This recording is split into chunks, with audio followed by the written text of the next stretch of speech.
Ndagusuje kandi nguhaye n'ikaze mu biganiro bya Mugari Media TV.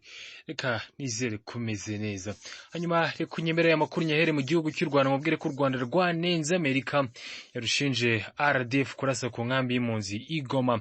Umuvugizi wa guverinoma y'u Rwanda Yorande Makoro yanenze Leta Zunze Ubumwe za Amerika zashinje ingabo z'u Rwanda n'umutwe witwaje intwaro wa M23 kurasa ku nkambi y'impunzi ya Mugunga mu mujyi wa Goma muri Repubulika ya Demokarasi ya Kongo.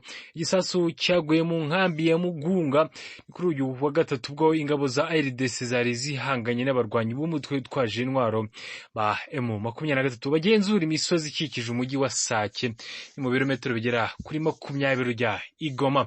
Umuvugizi w'ibiro by'Amerika bishinzwe ububanyi n'amahanga Matayo Mira kuri uyu wa gatatu Gicurasi yatangaje ko iki gitero cyaturutse ku birindiro by'ingabo z'u Rwanda ndetse na M23. Uyu mugabo yagize ati Amerika yamaganye bikomeye igitero cy'uyu munsi cyaturutse mu birindiro bya RDF ndetse na M23 ku nkambi yabimwe mu byabo ya Mugunga burasirazuba bwa Kongo, cyateye impfu z'abagera ku 9 n'inkomere 33, nyinshi muri zo zarimo abana n'abagore. Makoro ku rubuga nkoranyambaga rwa X yagaragaje ko yatunguwe no kubona Amerika ifata umwanzuro uhutiyeho ikemezaho igitero cyaturutse.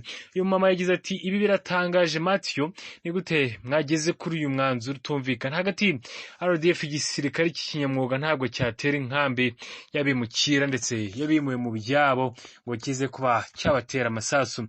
Umuvugizi wa guverinoma y'u Rwanda yasabye Amerika gushakira bagabye iki gitero mu mutwe FDLR na Wazalendo ifashwa n'ingabo za Kongo na FARDC.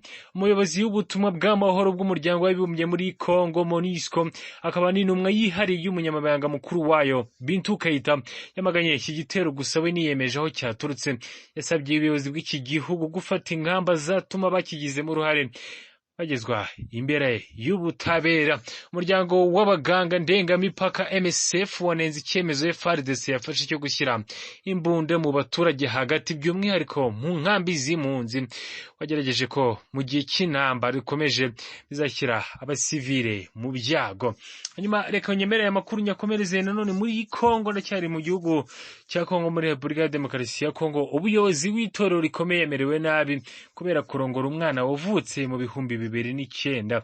Urubanza umuryango uharanamo uburenganzira bw'abana bw'abanyeshuri Rizadel ushinjamo Pasiteri Pierre Kasambakana gufata ku ngufu umwana rurarimbanyije kandi ruri kuvugwa cyane. Uyu muyobozi w'itorero rikomeye Kinshasa ryari Ngwala n'abandi bantu babiri batangiye kuburanishwa kuva kwera ku itariki ya 29 Mata. Umuryango utegamiye kuri leta urashinja uyu muyobozi w'idini gufata ku ngufu kuko yashakanye n'umukobwa bikekwa ko ari umwana mutoya. Sebukwe bw'uyu mugabo Mabia Nzuzi n'ushinzwe irangamimerere mu mujyi wa Kizamvueto ni muri Kongo yo hagati nabo bari mu baregwa.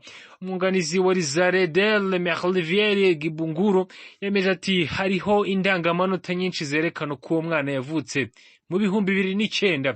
Urubanza kuri urukiko rwisumbuye rwa Kinshasa Gombe ariko rwabereye muri gereza nkuru ya Makara. Harimo gukorwa iperereza ku byaha 4. Aba bantu 3 bakekwa birimo gufata ku ngufu, inyandiko mpimbano, gukoresha inyandiko mpimbano mu gushyigikira ku gahato cyangwa se gushyingira umwana utaruzuza imyaka. Iburanisha ritari teganyijwe ku itariki 13 Gicurasi, ubwo nzababwira ibizakurikiraho. Komeza ugira ibihe byiza n'amakuru ya Mugari Media TV. Yewe ndaza gusubira nawe ukomeze ubana natwe kandi ukora subscribe. Nitwa Patrick.